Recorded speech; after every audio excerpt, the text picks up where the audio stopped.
আসসালামু আলাইকুম। কি অবস্থা সবার? সবাই কেমন আছেন? আমি আজকে অনেকদিন পর আপনাদের সাথে আমার কোনো একটা ভিডিওতে ভয়েস ওভার দিচ্ছি। আজকে আমি বানাবো হচ্ছে পিৎজা, যেটা আমি একদম সম্পূর্ণ সবকিছুই বাসায় রেডি করেছি। তো আমি এখানে ময়দা নিয়ে নিয়েছি, তারপর দিচ্ছি মিষ্টি দই, baking soda, baking powder, east এবং লবণ।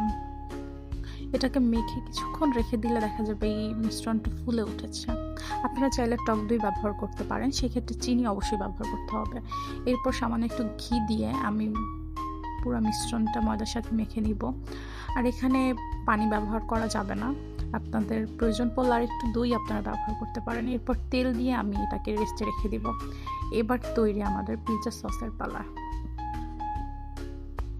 তো আমি এখানে একটু সাদা তেল দিয়ে তারপর হচ্ছে রসুন কিমা, যাকে হালকা একটু লালচে করে ভেজে নিয়ে তার মধ্যে দিয়ে দেবো পেঁয়াজ কিমা। আর এখানে আমি কিমাটা ইউজ করতেছি যেহেতু সস রেডি করতেছি সেই ক্ষেত্রে। এরপর দিয়ে দিব হচ্ছে টমেটো বাটা, আপনারা চাইলে টমেটো পিউরিটা অ্যাড করতে পারেন এখানে। তারপর শুকনো মরিচের গুঁড়া, গোলমরিচের গুঁড়া দিয়ে দিতে হবে, যে যেরকম ঝাল পছন্দ করেন সেই অনুযায়ী। এরপর লবণ চিনি স্বাদ মতো। তারপর সমস্ত উপকরণটাকে আমার সুন্দরভাবে মিশিয়ে নিতে হবে। আর অবশ্যই খেয়াল রাখতে হবে যেন নিচে না লেগে যায় বা দলা পাকিয়ে না যায়। ঠিক এই পর্যায়ে আমরা নামিয়ে নিব। এবার আমাদের তৈরি করতে হবে চিকেনটাকে।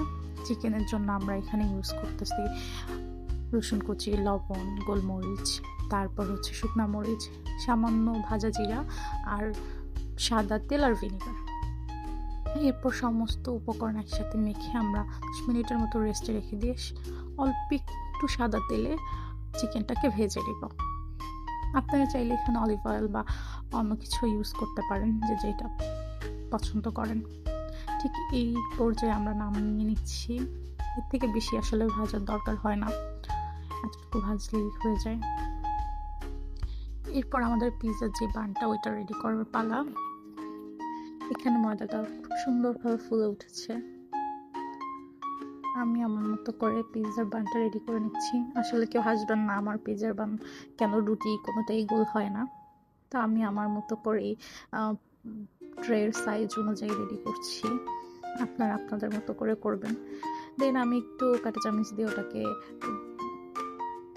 ছিদ্র করে দিচ্ছিলাম যাতে পিৎজার বানটা ফুলে না ওঠে। এরপর টমেটো সস দিয়ে আমি চারপাশে একটু ঘি ব্রাশ করে দিচ্ছিলাম। আপনারা চাইলে দুধ আর চিনি মিশিয়ে সেটাও ব্রাশ করতে পারেন, কারণ দেখতে ভালো লাগে যখন চার সাইডটা একটু ব্রাউন কালার আসে তাই। এরপর টপিং হিসেবে আমার বাসায় যা যা ছিল সেটা দিয়েছি, তারপর অরিগানো আর চিলি ফ্লেক্স।